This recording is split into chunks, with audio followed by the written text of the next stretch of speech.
Hey everyone, welcome back. Ready to dive into a book that sparked a ton of conversation, even controversy, when it comes to money? I'm excited to dig in. It's Rich Dad, Poor Dad, right? You got it. By Robert Kiyosaki. This book has been a bestseller for years, and for good reason, I think. It really challenges you to rethink some of those traditional money rules we often hear. Yeah, it's definitely not your typical personal finance book. It kind of throws down a challenge to that whole go to school, get a good job, buy a house narrative. Totally. So in this deep dive, we're going to unpack some of Kiyosaki's core ideas, like why he might say your house isn't really an asset, or why understanding how money works is way more important than just chasing the biggest paycheck. It's about building wealth, not just working for it, right? Which is a message that really resonates with people, I think. Absolutely. And one of the most compelling ways Kiyosaki gets these ideas across is by introducing us to these two contrasting father figures, his own dad, and then his friend's dad, the rich dad. Right, so you have the poor dad, who's highly educated but struggles financially, and then the rich dad, who's this entrepreneurial, financially savvy guy. It's such a clever way to highlight different mindsets around money. I know, right? And it makes you think about the people you know, or even your own upbringing, and how those experiences shape your views on money. It's true. Like, the poor dad, despite his education, is stuck in that cycle of working for money, always worried about job security. But rich dad is all about building assets, taking calculated risks, making money work for him, not the other way around. Instead of endlessly bailing water out of a boat, he's teaching his son how to fix the leak. Love that analogy. And that leads us to what Kiyosaki calls lesson one. Work to learn, don't work for money. He tells this great story about working for his rich dad as a kid for like pennies an hour. 10 cents to be exact. Can you imagine offering that to a kid today? Right. Most kids would be like, nope, not doing it. But it taught Kiyosaki something crucial about the value of learning over just earning a paycheck. So it wasn't about the money itself. It was about understanding the bigger picture of how money works. Exactly. He learned early on that real financial freedom comes from having your money work for you, not the other way around. That's how you escape what he calls the rat race. Okay, so tell me more about this rat race. What does that actually look like? Think about it this way. You work all month, maybe you enjoy your job, but you're mainly doing it to pay the bills, right? And even if you get a raise, your expenses seem to go up too. So you're stuck on this hamster wheel, never really getting ahead. Exactly. That constant cycle of working just to make ends meet, that's a big part of what Kiyosaki calls the rat race. And I'm guessing Rich Dad had a different perspective on how to avoid that trap. Oh, absolutely. One of the biggest things Rich Dad emphasizes is understanding the difference between assets and liabilities, and this is where things get really interesting. Yeah, I feel like this is where Kiyosaki really challenges some conventional thinking. He definitely does. He kind of flips the script on what most of us have been taught. Okay, so break it down for us. What does Kiyosaki actually mean by assets and liabilities? He keeps it pretty simple. An asset puts money in your pocket, while a liability takes money out. Okay, so far so good. But how does that apply to, say, owning a home?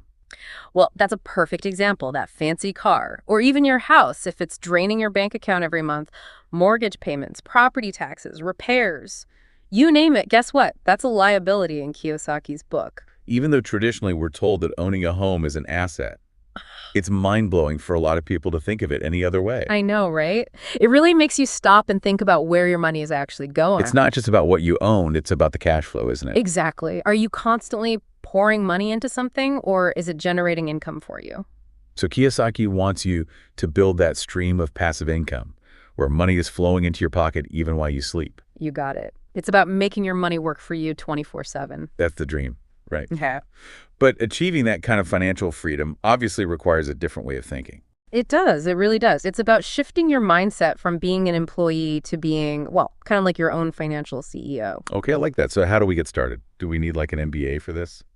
You know, Kiyosaki would probably say the best lessons come from experience, not just a classroom. And he brings up this whole concept of financial intelligence. Financial intelligence. So it's not just about being good at math, Yeah. right? What does he mean by that? Right. It's more about understanding how money works, seeing the opportunities that other people might miss, and then using that knowledge to make your money grow. So it's not just about earning more. It's about making your money work smarter. You got it. And one of the things Kiyosaki talks about that I think really throws people off is corporations, like how the wealthy use corporations to their advantage. Yeah, I can see how that might seem a little intimidating, especially for someone who's just starting out with investing. Like corporations, that sounds like big business, right? Yeah. Not exactly your average Joe trying to get ahead. I know, right?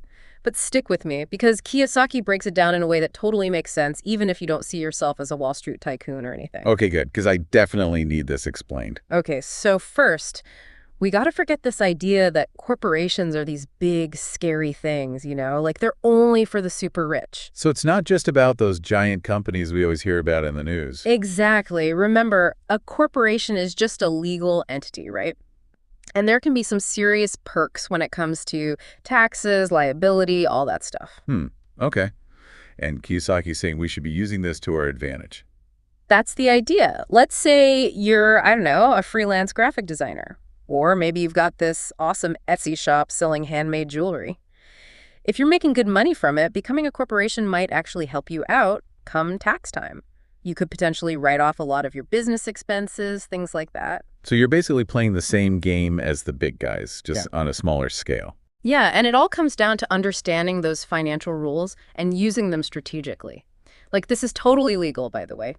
Kiyosaki's not advocating for anything shady here. It's all about being smart, not sneaky. Got it. So we're not dodging taxes, we're just being strategic about how we manage our money. That's the idea. And this ties into another big concept from the book, inventing money. Inventing money. Okay, now that sounds intriguing. How do you invent money? So Kiyosaki tells this story about Alexander Graham Bell, right? The inventor of the telephone. Yeah, I know him. Wait, is this the one where he tries to sell his idea? That's the one. He goes to Western Union, offers them the patent for the telephone for, next to nothing, and they basically laugh him out the door. Oh, man.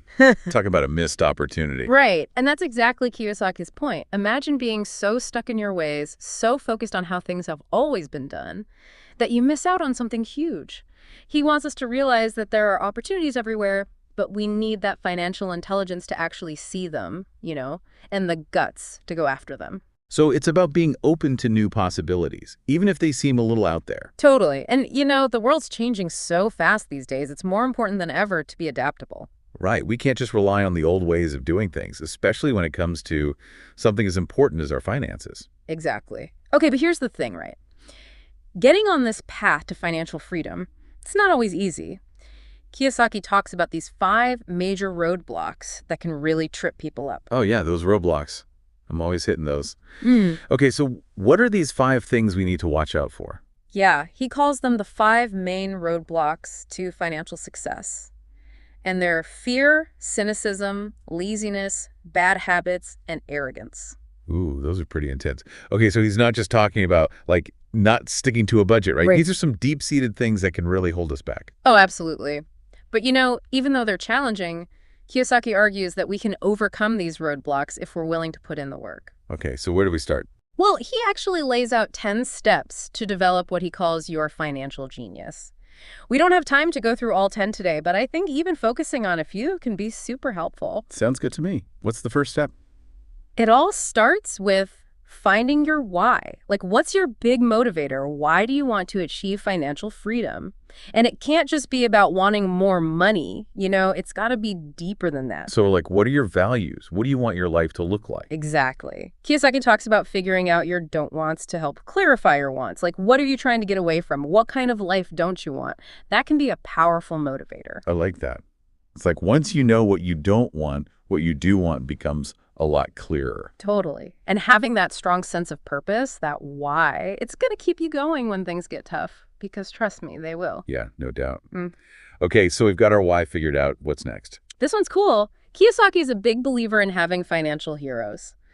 People you admire who've already achieved the kind of success you're looking for. Ooh, I like that.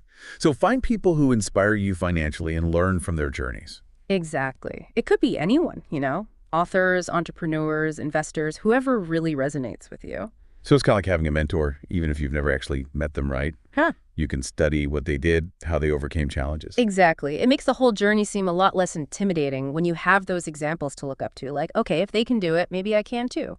I love it. Okay, so we've got a clear why. We're surrounding ourselves with inspiration. Yeah. What else? This next one might surprise you. Kiyosaki's a big advocate for teaching what you learn about money. Really? So it's not enough to just hoard the knowledge. You got to share it. Exactly. He believes that when you teach something, you actually understand it on a deeper level yourself.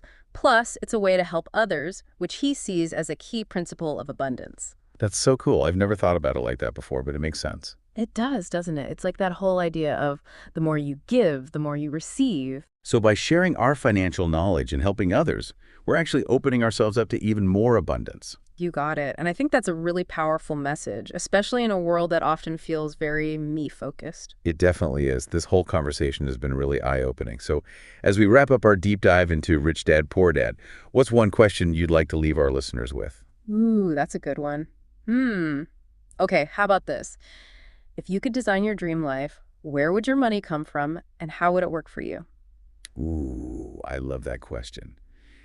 It really challenges you to think outside the box, doesn't it? To imagine a life where money isn't this constant source of stress, but something that empowers you to live the life you want. Right, because at the end of the day, that's what it's really all about. It totally is. This book really does make you rethink your relationship with money. So, to our listeners, if you're ready to challenge some of those old beliefs about wealth building and maybe even escape that rat race Kiyosaki talks about, I'd definitely say check out Rich Dad, Poor Dad. It might just change the way you think about money forever. It just might. And who knows, it could even set you on the path to creating that dream life you've always wanted. Yeah, that's a great goal to strive for. That's all the time we have for today's deep dive, but thank you for joining us. And until next time, keep learning, keep growing, and as always, happy investing.